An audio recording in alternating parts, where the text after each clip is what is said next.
Well, hi everybody, welcome to tonight's episode. This is the season finale, and boy, I've got a very lovely guest with me tonight. And how are you, Rosemary? Good, thank you. I get all the good ones. I get all the young, lovely ladies to interview. And so, how are you tonight? How's everything going? Oh, great. Look, I've got to tell you, this thing behind me is gorgeous. Can you tell me a little bit about it? Yeah, apparently it came from California. A lady had it. Didn't do too many miles in it.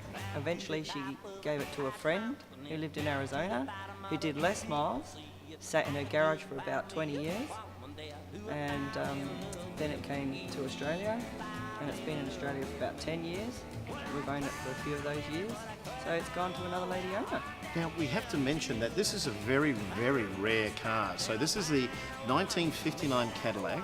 It's a 390 with triple carburetors, is that right? Yeah. And it's the Eldorado version, Eldorado Seville. So very rare. So the extra trim on it is gorgeous. I mean, and just saying too, but from Arizona, so it was a very dry spot. So if it did sit around for a while, at least it was not. It was all undercover and stuff, was it, in the garage? Yes, it was. Oh, beautiful. Apparently it's very much original condition, and it's been well kept. So yeah, it's been. What's great it like to drive? That's the most Beautiful. important thing. It's got an air ride suspension on it, factory, and driving it is like sitting in the back of a limousine. Power steering, air Everything. conditioning. Everything. Oh, everything you want. Yeah. And a big enough boot to put bodies in. Apparently. So how long have you had the car for? About 3 years. 3 years, Yeah. and you absolutely love it. I love it. And look, we've got to just talk about, we're probably looking at the motor right now. Yeah. You could just about eat your dinner under there. It is unbelievable. I haven't tried it yet. No, but don't do it. You might get some sort of poisoning. But it's so clean. It is. Really nice. Yeah. You've got to tell us about the plates though. So Elvis 59, are you an Elvis fan? Definitely. Yes? I called it Thank you very Elvis much. because it's a car fit for a king. Uh-huh. And the 59 is because it's a 59 Caddy. There you go. Yeah. Geez, you'd be telling me next you've got Presley plates or something I at have. home. Oh, have you? Yes. Oh, there you go, you have. I was thinking of putting them on for tonight, Oh, but you I thought, should have. Oh, look, the paint is fantastic as well. So this is basically how you got it? Is this, Yes. So Yeah. the interior, the paint and everything? everything. Wow. Yeah. That's fantastic. You've got to be happy with that. Yeah, it feels like it's a new car, not an old car. Now, have you always liked Cadillacs? Always. I like winged cars. Yeah. Winged cars, yeah. Yeah. We've got to sort of mention because they were right into their rockets, and Yeah. the Sputnik was around, and all this. So the rockets sort of look with the Yeah. fins at the back there, and yeah, it's such a big car. What's it like to park in the garage?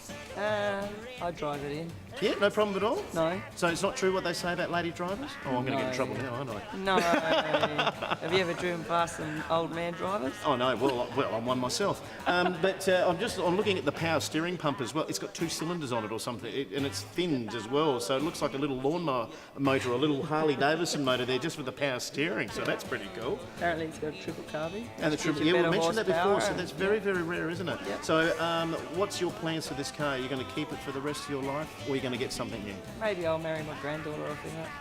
Very good idea. Yeah. So granddaughter, so that would make you... No, Young. we're not going into your age. 17.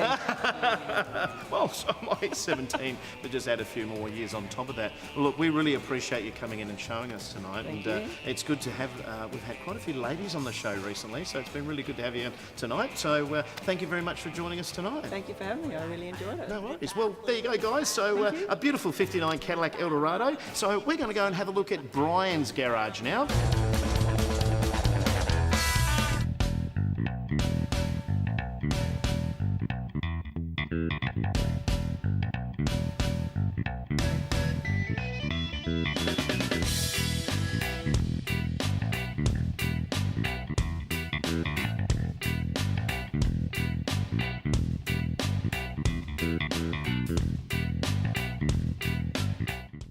My father was always under the bonnet of a truck or a car to maintain it, to earn money through that.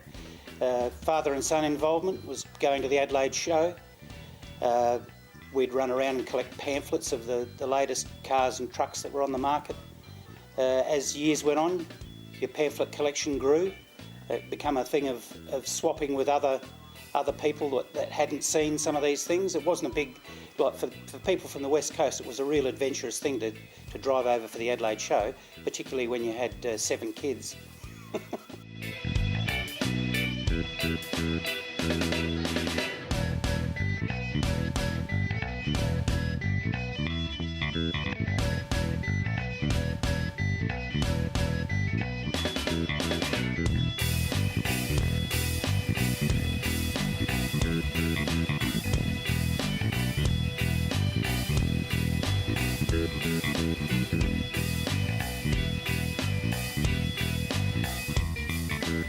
The XA I bought, I bought that in somewhere about 1991.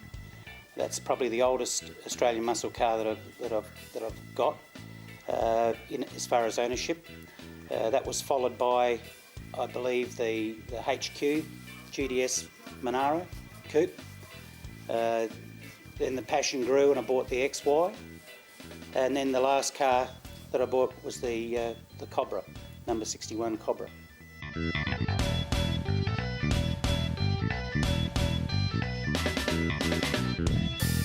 I guess I'd be a bit unusual. Well, out of the four, I do love the Cobra, the 4-speed.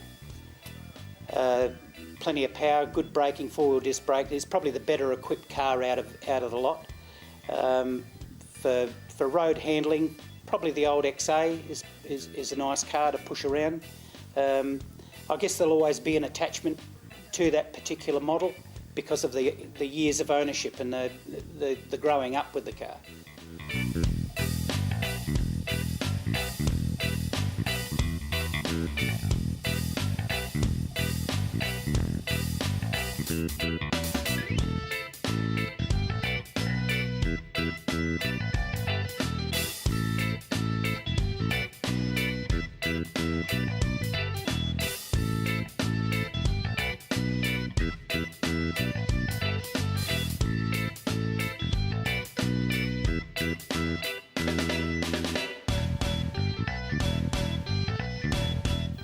The centrepiece of the collection, I guess, would have to be the Cobra, mainly because it's only one of 37 cars. So the collectability would be the highlight there. It's all original paint interior, an unmolested vehicle, which is harder and harder to find. The only reason I settled for a Cobra is obviously I had these grand ideas of going out and finding a Phase 3, and then the market went berserk, and so it burst the bubble on my dream. When I looked around at rarities within the Australian motoring history, the Cobra came up, and I just thought, well, out of those Cobras, I'd like a V8 and the 4-speed manual, and I was lucky enough to come across this one. And as I said, number 61, one of 37 cars. That's probably rarer than a HO. This is a car that I love. It's just the sort of car that really has the looks of traditional gasser drag car looks from the American great history time, or great time of drag racing, probably in the 50s and early 60s. So it's a classic car for drag racing throughout the world, and a lot of people are very passionate about the shape and design of this particular model car. Yeah, we spent 10 years modifying the car. I bought it as a hot rod from Mildura. It was the old Bob's Bakery's van from up there, and it had a long history of drag racing. And it was a very competitive car in its day, plus as a street car. But when I bought it, it was very tired, and it needed to be modernised to make it a better car to drive, a safer car to drive. What I wanted was to have it as safe as possible, with very good braking, good handling, good electrics, good lights, and a comfortable car, or as comfortable as you can make it, with a very small cabin area.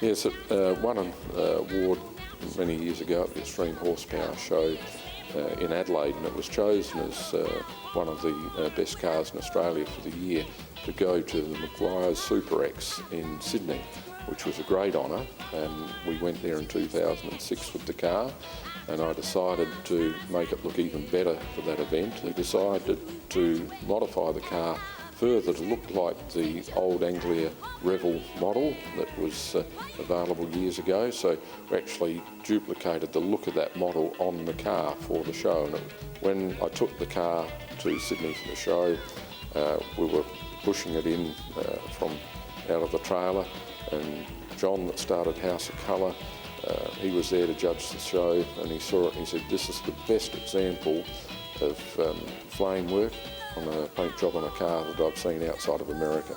And I thought that was a great testimony to the skills of Paul Barker.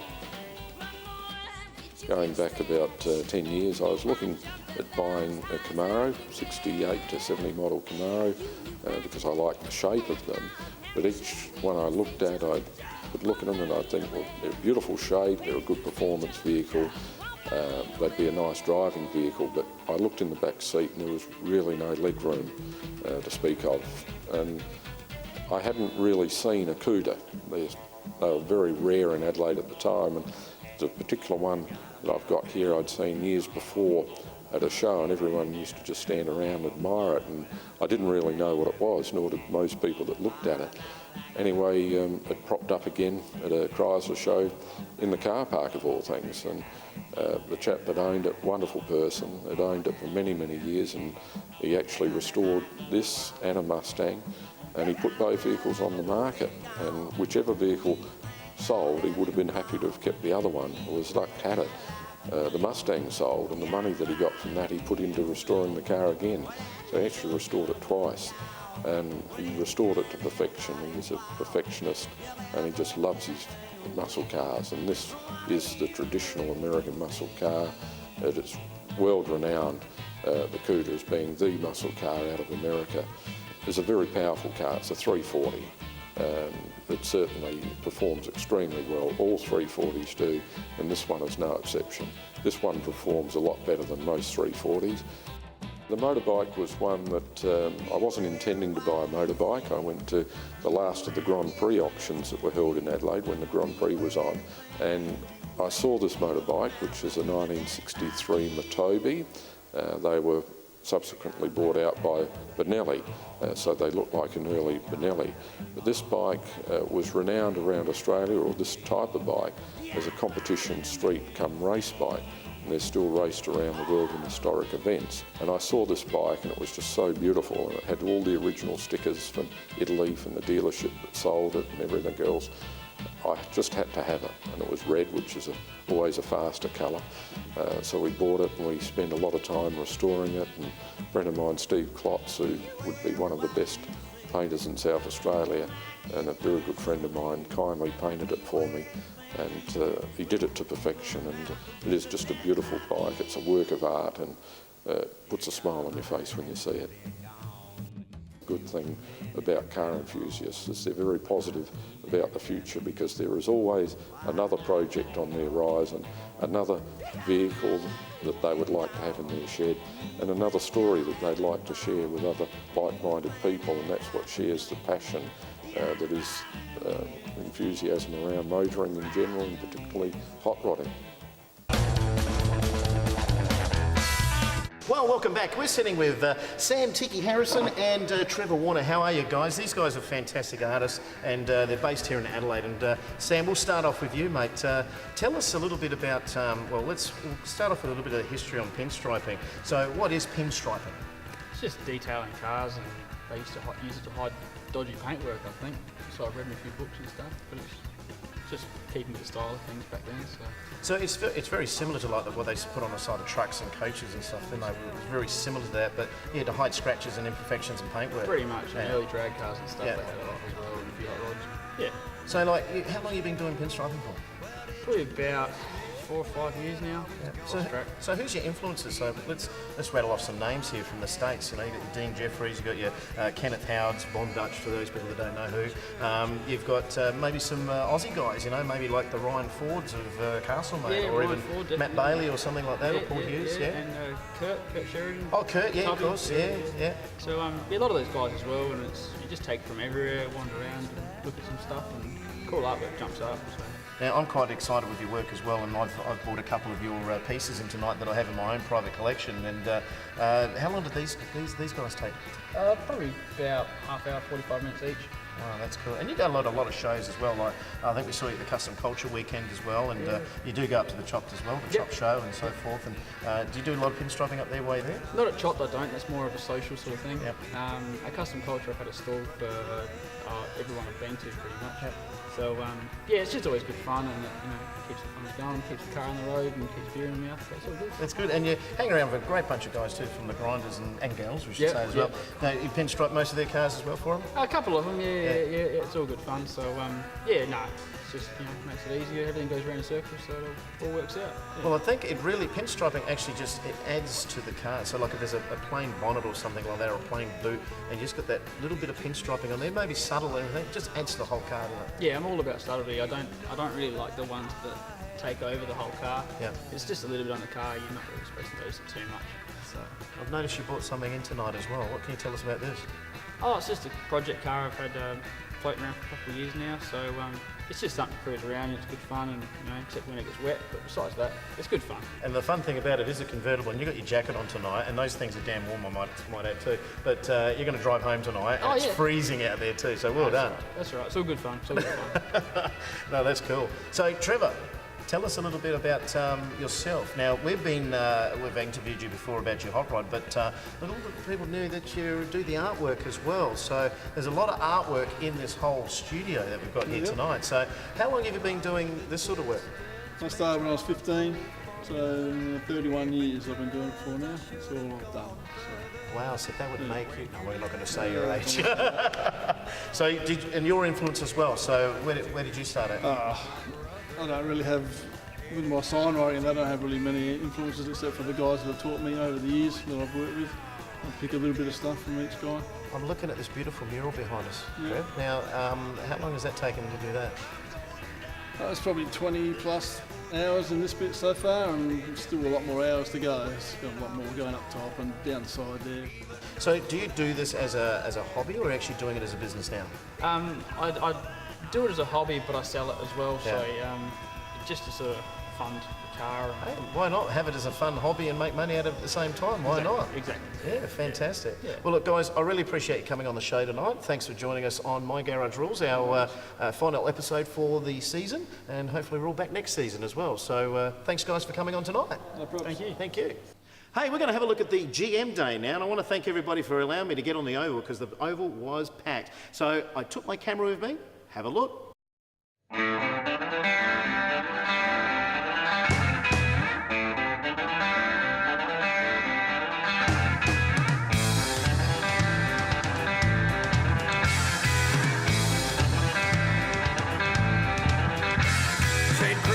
Was watching me as I tore through New Orleans. St. Patrick takes my hand and guards me when March hits 17.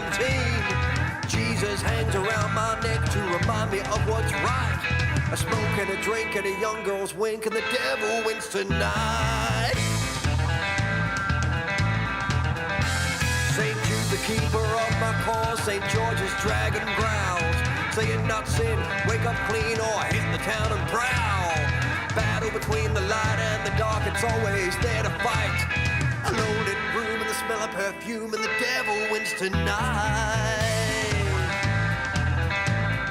Well, halos hit the ground around, hot blood gets up, cold beer goes down. Listen to the guitar belt, now the sound of the devil wins tonight.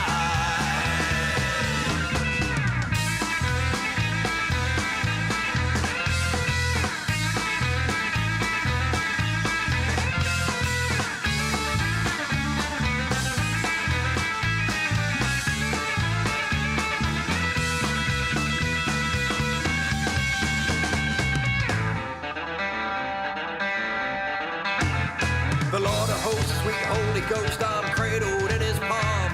A whisper from angelic lips says, be still, be calm. I hear her near, she has no fear, a kiss becomes a bite. Her foretail wrapped around me, and the devil wins tonight. Halos hit the ground all round, hot blood gets up, cold beer goes down. Listen to the guitar belt, now the sound, the devil wins tonight.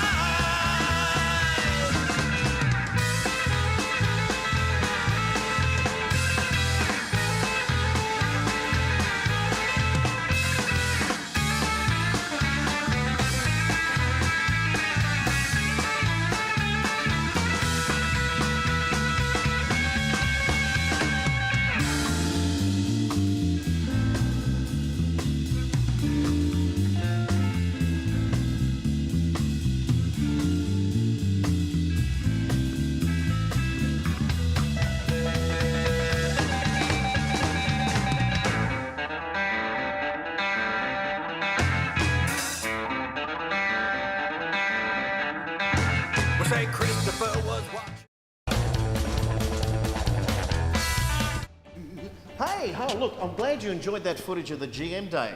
I wonder who's in here. Oh, g'day Ron, how you going, mate? Look, come out.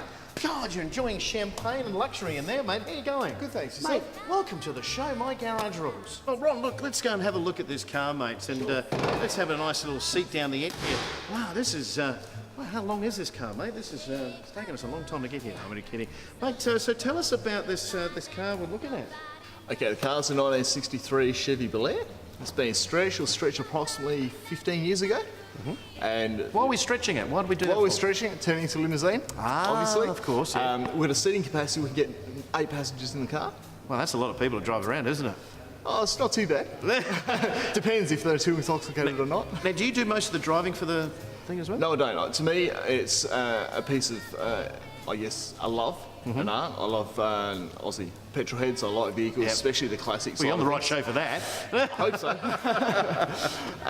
I've got someone who does most of the driving for me. Yep. I find it an opportunity for me to be able to build a car and have other people enjoy it, not just keep it in the shed. So, I mean, is this your only car? Have you got other cars that you're building as well? At this stage, this is the only one. My other half wants me to actually sell this and wants me to get a couple other toys, but we'll see how time goes with that one. Yeah, we're just talking about that. But look, you know, the whole paint job on it as well is beautiful. It's that pearl colour, isn't it? Just magnificent. It was actually painted, the original paint was done about 15 years ago when the car was stretched. It hasn't had any major retouches done since then. Yep. So it's lasted time. Wow. And what are we running under the hood? Okay, the badges of 327 do lie. We're running a LS1 with carby injection. Oh, and nice. carby on instead of the fuel injection. Yeah. So she runs pretty well. She got champagne glasses, I noticed in there, obviously. We've Correct. got a champagne cooler somewhere maybe, or an esky or something. Now, we normally stock an esky in the boot. We keep for our customers. Beautiful. And so you just travel around Adelaide, or you go up the Barossa Valley and all that sort of thing? Yeah, we do a lot of winery tours, Barossa, McLaren Vale, and we do quite a few weddings as well. Oh, fantastic. Well, you'd be doing a lot of weddings with this. And Correct. So, and it's the only one in Adelaide, I heard, too. Only one in Adelaide? Yep. From what you understand, it's the only one in Australia. Wow. Possibly the only one in the world. Oh, that's cool. Well, this will be excellent for weddings and bar mitzvahs and 21st and all that sort of thing. Correct. Oh, man, unbelievable. I really appreciate you bringing it in tonight. We had a bit of fun with you getting out of it and everything too. So, and you're a top bloke, so look, I really appreciate you bringing it out and showing us your beautiful 63 Bel Air stretched limo. Thank you. Only one in Adelaide. We've got a very important, the only one in Adelaide. Well, that's it for this season. Well, we'll see you all next season. I'd like to thank everybody in South Australia for supporting the show, all our sponsors, and everybody that's really looked after us on My Garage Rules. That's it, guys. We'll see you all Series 2. Woo-hoo-hoo-hoo.